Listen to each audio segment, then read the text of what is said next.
얼마 전에 발표한 3.3 청년고용 활성화 대책의 청년 디지털 일자리 확대 시행과 특별고용 촉진 장려금에 대한 언급이 있었는데요. 아직 구체적인 지침은 나오지 않은 것으로 알고 있습니다. 안녕하세요. 시민과 함께하는 노동법, 노동법률TV 윤호무사입니다. 요즘 고용노동부 지원금이나 실업급여에 대한 관심이 아주 뜨겁습니다. 아마도 현 정부 들어 고용노동 관련 예산이 대폭 늘어나고 그에 따라 실업급여나 고용지원금 지급 대상, 지급 금액이 확대되면서 이런 이슈들에 대한 관심 또한 높아지고 있는 것 같은데요. 그럼에도 불구하고 현 시점 고용지표는 좀처럼 나아질 기미를 보이고 있는 것 같지는 않습니다. 특히 코로나19 이후 신규 채용 감소와 서비스업 침체 등으로 청년 고용 여건은 급격히 악화되어 왔고, 이에 최근 고용노동부도 코로나19 위기에 따른 청년 고용 활성화 3.3 대책을 발표하기도 하였습니다. 오늘은 이러한 어려운 여건 속에서도 근로자를 신규로 채용하거나 채용된 근로자의 고용 안정에 힘쓰시고 계시는 중소상공인 영세 자영업자분들을 위한 고용지원금 제도와 관련한 영상을 준비해 보았습니다. 고용노동부 주관 고용장려금은 크게 고용을 창출한 사업주에게 지원되는 고용창출장려금과 근로자의 안정적 근무 환경 조성이나 모성보호 등 조치를 시행한 사업주를 지원하는 고용안정장려금으로 구분이 됩니다. 먼저 고용창출장려금을 살펴보면 대표적인 제도로 일자리 함께하기 지원사업, 고용촉진장려금, 신중년 적합직무 고용지원사업 등이 있습니다.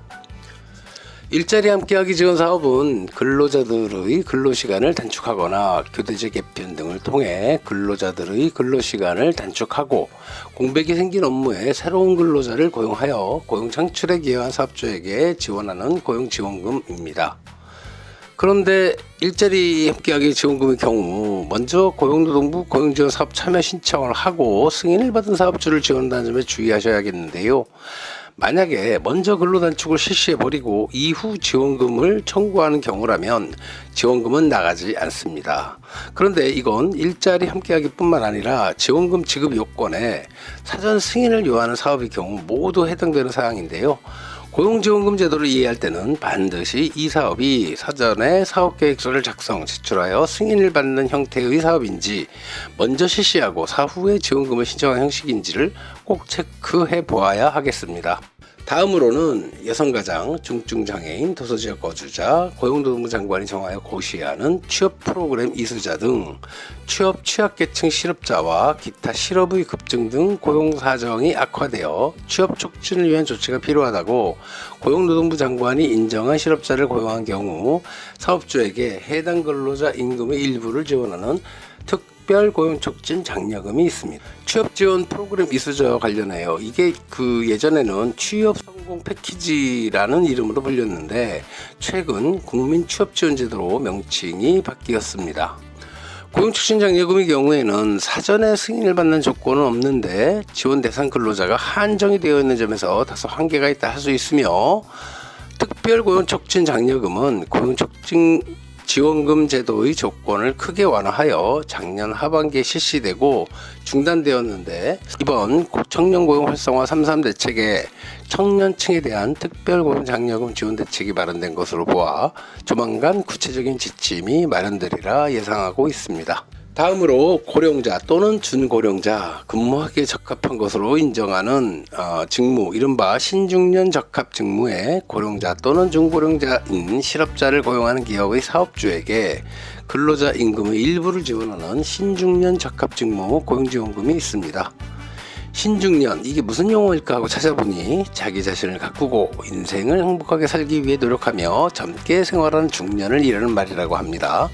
지원금 명칭이 좀 멋지죠. 그런데 명칭만 멋진 게 아니고 지원금도 월 80만원씩 12개월 좀 짭짤합니다. 결국 신중년 적합직무 지원금이라는 것은 만 50세 이상이 되어 사회경험과 직무경험을 가진 근로자가 수행하기에 적합한 직무에 근로자를 채용하는 경우 지원이 되는 건데, 그런데 이 지원금 역시 사전에 사업 승인을 받아야 한다는 점에 주의하셔야 할 듯해요.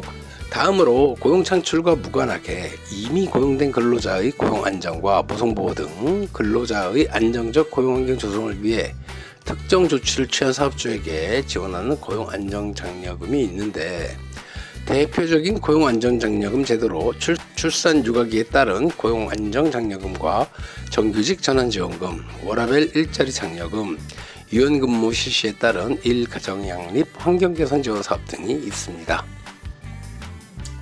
먼저 출산육아기 고용안정장려금은 보성보호를 위한 고용안정장려금이라 할 수 있는데, 여성의 임신과 출산, 육아에 따라 당해 여성에게 근로시간 단축이나 휴직을 부여한 사업주에게 간접노무비와 대체인력 고용지원금을 지원하는 제도입니다. 다음으로 정규직 전환지원금을 살펴보면, 이 제도는 기간제 근로자 등 비정규직 근로자를 기간의 정함이 없는 근로자로 전환한 사업주에게 정규직 전환에 따라 임금이 증가한 근로자 임금의 일부와 간접 노무 비용 일부를 지원합니다. 자, 다음으로 워라밸 일자리 장려금을 살펴보겠습니다. 이 제도는 근로자의 근무 시간을 단축하되 급여는 기존 급여 수준을 유지하여 일과 삶의 균형을 추구하자는 취지의 지원금이라 할 수 있겠습니다. 구체적으로는 근로자의 요청에 따라 주당 소정 근로시간을 15시간 이상 35시간 이하로 단축하되 근로시간이 감소된 만큼 급여는 줄이지 않는 경우 비례임금 감소분의 일부와 간접노무비를 지급하고, 기존 근로자의 업무 공백을 메우기 위한 대체인력의 인건비 일부를 지원합니다. 나중에 별도로 영상을 올리겠습니다만, 이 제도의 경우 사전 승인이 없이 사후에 신청하여 지침대로 진행한 경우에 지원이 되고, 사업장의 상시 근로자나 근로자의 연령, 담당 직무에 제한이 없는 점에서 다른 지원금에 비해 진입장벽이 비교적 낮다 할 수 있으며, 대체인력 지원의 경우 기간제 근로자를 채용한 경우에도 지원이 가능한 점에서 적절히 잘 활용하면 아주 좋은 지원금 제도라 할 수 있겠습니다. 마지막으로 가정 양립 지원금이라는 게 있는데, 이 지원금 제도는 소속 근로자의 일 생활 균형을 위해 시차 출퇴근제나 선택근무제, 재택근무제, 원격근무제 등 유연근무제를 활용하는 경우 당해 사업주에게 간접노무비 일부와 재택, 원격근무 도입에 필요한 인프라 구축 비용의 일부를 지원하는 제도입니다. 자, 이렇게 오늘은 고용지원금 체계와 몇몇 주요 고용장려금에 대해 알아보았는데요. 다음번 영상에서는 오늘 알아본 지원금 각각의 지원 요건과 대상 사업주와 근로자 지원금 및 지원 절차에 대해 하나하나 알아보도록 하겠습니다. 마지막으로 얼마 전에 발표한 3.3 청년고용 활성화 대책의 청년 디지털 일자리 확대 시행과 특별고용 촉진 장려금에 대한 언급이 있었는데요. 아직 구체적인 지침은 나오지 않은 것으로 알고 있습니다. 시민노동법률TV는 앞으로 고용지원금 관련 정보를 입수하는 대로 영상을 통해 최대한 빠르게 전달해 드리겠다는 약속을 드리며 구독과 좋아요 부탁드리면서 오늘 영상을 마치도록 하겠습니다. 여러분 감사합니다.